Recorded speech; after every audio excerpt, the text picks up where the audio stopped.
Hi writers, the purpose of this video lesson is to talk you through some tips and expectations for how to create the outline for your synthesis paper. So first of all, just a reminder, we are working on the paper number 3 process doc. Depending on the class and the semester, it's going to look something like this. Some brainstorming right out front. You should have completed that already. A topic choice where you take the essential question or the overall topic and begin to narrow it down. You should also have a tentative thesis by this point, and the previous video lessons have walked you through this. Additionally, you should have read some sources from the source bank related to the topic that you think you're going to focus on and the claim that you think you're going to focus on for this paper. And now we're ready for the outline. Here is what the outline section looks like on your process doc. And please make sure to watch this video all the way through so that you're following the instructions for what this assignment should look like so that you have a good solid outline before you move into the drafting process. So let's talk about some general concepts about the synthesis paper and how to move into the outline process. So remember, synthesis as a concept means you're pulling in multiple voices to your paper.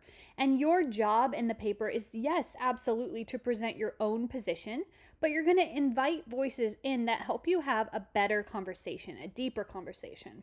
That means you are also going to invite voices in that have different types of perspectives. Think about a book club. How boring would it be if you only invited the people who agree with your opinion about the book? That wouldn't result in a very deep conversation, and nobody would really learn anything about the book or about the topic in this case, if that were the case. Also, it's your job to facilitate within your paper conversation between the sources. This means at a bare minimum, at least one paragraph does need to have multiple sources in it as they're discussing similar ideas. Or you may do something like in a paragraph, you call back to a source you previously used so that you're weaving together the way these sources work. So the goals of this paper show readers you have thoughtfully and thoroughly considered the topic, including multiple perspectives. And in this type of paper, your goal is just to convince readers that your position has validity, or to share what you have to say about the topic. To organize that all can be challenging. There's no template for this essay. There's no, the first paragraph has to do this, the second paragraph needs to do this. There's no rule about how many paragraphs you should have. So as a writer, you really have to make choices about what's going to work best for your thesis, the point you want to make, and for your paper. The organizational principle I recommend is point by point. So that means each body paragraph is going to present a main point.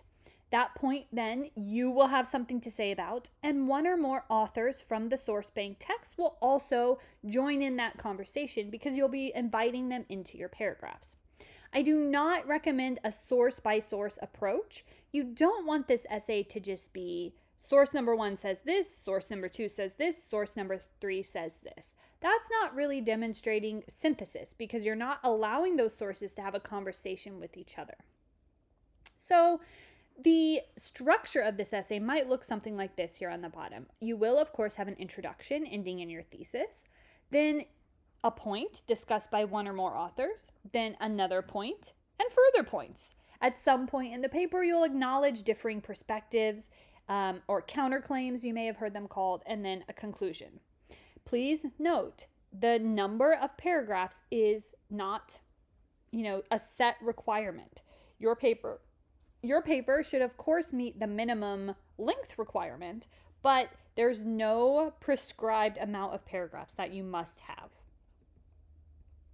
So at this point, you may be asking, well, I'm moving point by point, but what types of points do I need to make? And then how do I organize those? How do I decide what order those points go in? My advice is to take a look at your thesis, which you should have a thesis draft on your process doc, and then start to deconstruct it. So here's an example thesis for you. Because of public high school's recent push to send every student to college, and rhetoric suggesting the purpose of college is to gain a career, freshmen's perception of college has become too limited toward careerism. So what it means to deconstruct your thesis is to take a look at every little phrase of that thesis and think, if I'm really going to discuss this thesis in depth, I'm going to discuss every little part of my thesis. So for example, I've said in the first phrase, because of public high school's recent push to send every student to college, I need to discuss that. I need to sort of prove that that's a thing. So my first body paragraph might cover the idea that high schools are indeed pushing students to attend college. What evidence do I have about that from my own experience? Do any of the sources that I found talk about that? Finally, or again, I have the phrase, and rhetoric suggesting the purpose of college is to gain a career. So I need to discuss that. Many voices in society suggest the purpose of college is careerism. I can talk about politicians. I can talk about our parents, right, who sort of talk about college as a careerist place. Then you have my main claim here. Freshmen's perception of college has become too limited towards careerism. So I'm going to need probably at least a couple body paragraphs to really discuss that claim. So I have the claim that they are careerist. I need at least one body paragraph to show and discuss and prove that, yes, they are actually very careerist. What evidence do I have for that? What sources do I have that are also having that discussion? Then I have the claim that it's too limited. So that means I'm going to make a value judgment. This is not necessarily for the best. So what are some negative effects of that? I'm going to have one paragraph talking about disengagement as a negative effect of that perspective being too limited. And then I'm going to have one paragraph talking about how we lose the opportunity for identity formation in college when we are too careerist.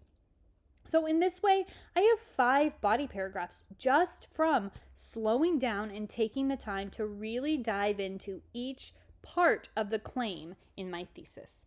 Early in the semester, we talked about the progression of ideas in a paper, and we worked on this statement from Harvard University. The order that you put your body paragraphs in should be a progressive order. There should be a direction of development or complication. So a great way to think about how to organize the main points that you want to make is moving from the most basic things you need to establish to your more complex ideas and assertions. So as you're figuring out what order to put these points in, establish the basics and then develop the argument as the essay continues. Here's what your outline might look like. This is a highly detailed version. Yours doesn't necessarily have to be this detailed, but I do want you to see what an outline will look like and the level of detail that it can include if you want a really solid plan moving into drafting. So you'll see here, first of all, there is this hierarchy. So we have main points, and then underneath we have subpoints, 2 subpoints in this paragraph, and then 3 pieces of evidence and 4 pieces of evidence that I plan to include in support of each subpoint. So the first level here, all the way to the left, is going to be the main point you're making in that paragraph. You have to have subpoints underneath that include the evidence that you plan to use and the sources that you plan to use in each paragraph. Please note as well that this is an outline. That means it is not written entirely in complete sentences. That's just drafting. This is an outline. You have to put the bones in place before we begin to add other things to it. Just like if you're building a house, you have to get the structure first before you can put the walls in, before you can put the wallpaper in. Other recommendations for sort of the structure, your early body paragraphs in this paper are going to provide some context. You might summarize a current conversation. What are people talking about or saying so far? Are there any common misconceptions or misunderstandings that you want to respond to?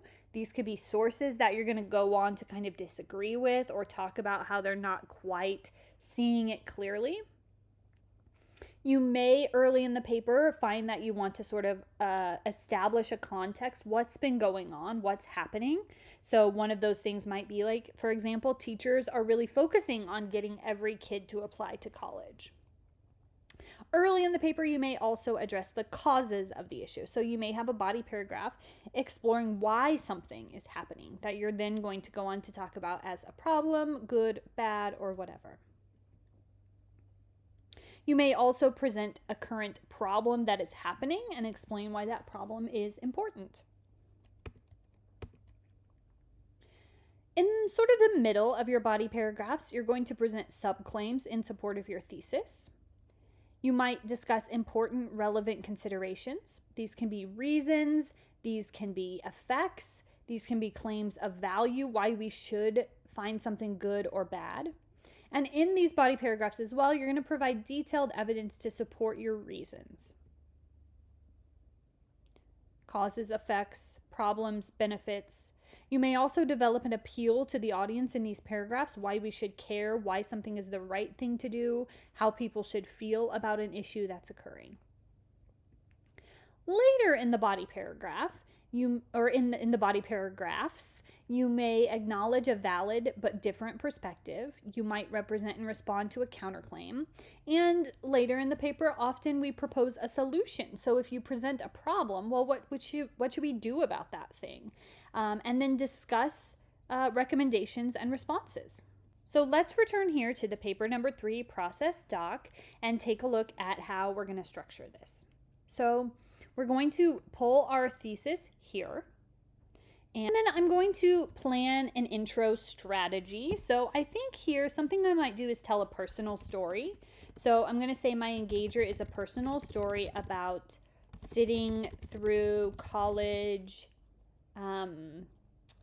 days with a counselor in high school. How some kids in that class didn't want to go to college and knew they would decide something else. But the counselor pushed it anyway. So as you can see here, I'm not typing out the intro. I'm just kind of making a note to myself of the type of strategy I want to do. And then I know I need to add my thesis here. Now, paragraph number 1, as we talked about, is this idea that high schools are pushing students to attend college. So that's my number 1 body paragraph. This is my main point. So underneath then I need supporting details, and they need to be in an outline format. That means they are not fully written out as complete sentences. You're not typing a paragraph here, just explaining what you plan to do. So I have this main claim here. High schools are pushing students to attend college. I need to think, what details do I intend to pull into this paragraph to prove to my audience that this is true? So where have I seen this? So obviously I've already used a personal story here. So maybe I want to note, I have maybe some other examples from college, high school. Maybe I want to say like college fairs. Maybe I want to say teachers shaming students who chose not to attend college. And I probably also want to consider, do I have sources on my source chart that I can use to develop my paragraph? In this outline, you need to make sure to plan where you're going to pull in different sources. So I might even include the specific quote I plan to use from one of my specific sources. At the very least, you need to know which source you're going to pull into which paper. Now, this is the required level of detail. One main idea and more than one subpoint under each main idea. You could get potentially more detailed by doing a subpoint under the subpoint. So here I might add, I have a couple examples of this, right? Maybe I want to talk about the student who knew they were going to work on the family farm and they were going to be just fine in life doing that, but there were still comments made about, well, I think you should attend college, right? Here too, for this next paragraph, I have my second main point here.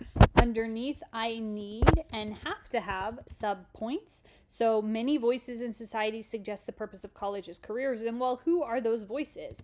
I can talk about parents. I can talk about politicians and like political rhetoric in speeches. And maybe I have some specific examples. Maybe I want to talk about, I remember Obama talking about this, and maybe Trump as an example, right? Whoever, right? Whatever examples I have. And maybe too, I want to talk about Derechowitz here, and it's going to be on page 55, where he talked about the rhetoric being very careerist in nature. So I hope this helps you see what this outline should look like. The level of detail is required, and it should be an outline, not a draft or not just like journaling about what you plan to do in the paragraphs. Having a structure like this is going to help you when it's time to draft your paper. You're going to know exactly what you planned to say as your main point and exactly the types of evidence that you wanted to pull in. When you have your outline finished, and by the way, really, really importantly, you do not have to have 4 paragraphs, right? We talked about in the presentation, the paragraph number should be determined by you. So if you don't have a 4th paragraph, that's fine, as long as we don't have that super predictable 5-paragraph essay where your thesis lists all the main points. If you need to add another paragraph, please do so. You can do that up here, format, table, insert row below, or you can delete any of the rows. So the 4 paragraphs outlined here is just an arbitrary choice on my part that you do not have to follow. Do what works for your paper. So as always, if you have any questions, let me know via email. When you're finished with your outline, go ahead and submit, and then I will give some feedback if there's anything I'm noticing.